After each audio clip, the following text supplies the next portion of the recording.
Hello and welcome back to the show. Today we're talking with Brent Ford, owner of Benefit Wealth Partners, and we have been talking about the market. We've been talking paradigms, and I want to dive right back in because you've had some great articles, and you know the market's been on such an upswing now for a while. We were talking about that, and I hate to be Debbie Downer here, but can there be too much of a good thing?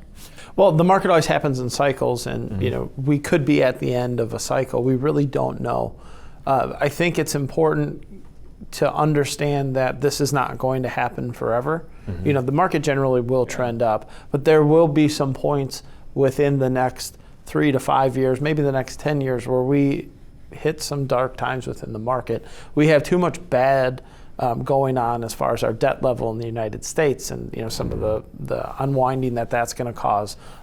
You kind of see it now every time the Fed comes out and talks about interest rates going up, the market panics and sells off. Very emotional. Very emotional. Yep. So those are some of the culminations of all that. We haven't hit really the confluence of everything kind of working together to really retract the market, like what happened in 2008. We haven't been there yet. We've been close a couple of times, but we do have very nice long-term numbers. The point that I'm trying to make when I say that is if you are investing your retirement savings or your nest egg to just capitalize on the returns of the market, that's a long-term recipe for failure. Because we're going to have some upswings, we're going to have some downswings. What we need to do is we need to plan portfolios that are balanced to work in all different aspects of the market. So you wrote another article, that's on Forbes, great article as well. You posed this question: are returns the correct guiding metric for a portfolio? So, Brent, I'm going to ask you the question: are returns the correct guiding metric for a portfolio? I don't think so. I think returns are important. We have to look at them. But the industry has done a lot of work in trying to make returns the sexiest part of investment. It's what sells. It's the sizzle. That's what people are dominated by. How much it made over the last X amount of years. I think the number that we have to be more cognizant about is what the risk level is, in a portfolio. So we measure risk using standard deviation. Pretty simple concept. Standard deviation you can find on any investment that exists. The higher that number, the more wobble your account is going to have. So I always compare it to like a wash machine that's out of balance.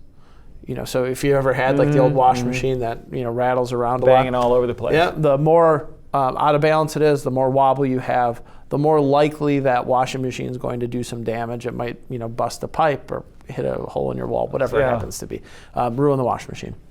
So that is a portfolio with very high standard deviation. It's got there's not a lot of balance to it, so it's bouncing all over the place. What we want to try and glean out of a portfolio is we want to try and get it to a point where we have a nice balanced load, so it's not creating any havoc in your house. It's not keeping anybody up at night. That's what we want for a portfolio. So it's important to understand what the returns are. You need return. Return is what's going to finance the bills that you have. Sure. But we also have to be very aware of what risk level we're taking in order to get that return. So we focus a lot more on risk in our firm. We do a lot more risk management tactics than we do trying to beat the street, so to speak. Do you feel that with the way the market's gone for the last 10 years, do you feel that people are maybe lost a fear or respect to the market? Or probably, and rightfully so. Anybody could have made money in this market as long as you were participating in it. That's the way it seems, at least.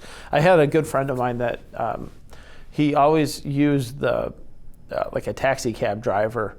He traveled a lot, and he'd always use the taxi cab driver as his gauge of when was a great time to exit the market. So it seems kind of weird, right? Yeah, I'm so curious where you're going here. So he said that in all of his travels to all these different big cities, he'd hop in a cab, and the cab driver would always say, what do you do for a living? And he would be like, oh, I'm a financial advisor. And the cab driver would then go, oh, awesome. Yeah, I'm making 10, 11, 12% in my portfolio. That was always his gauge to say, yeah, this is a really good time to get the heck out of the market. And what that means is just rising tides are raising all ships. Yeah. Not necessarily because you are better at investing than an advisor is, or that an app is, or a robot is, but just generally things are trending up.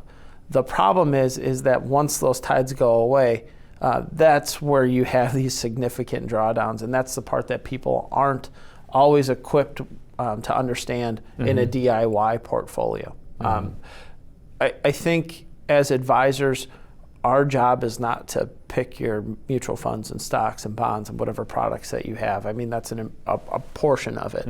But I think the biggest part, and I think it's going to be our biggest advantage for the industry and society as a whole kind of going forward, now, especially now that we've gotten to the point where apps are doing all this stuff for everybody, this robo-advising, segment of the population. Advisors are here to kind of heat check your behavioral health when it comes to your investments. So you're not making inappropriate decisions at the wrong times in the market. That's the part I think that we add tremendous value to somebody's overall retirement. There is so much that goes into really preparing a portfolio and then managing a portfolio. And then there's one other thing that we were talking about off camera that involves taking money out of a portfolio in the right time. And we're going to talk about that right after the break with Brent. Make sure you come back for that. We'll be right back.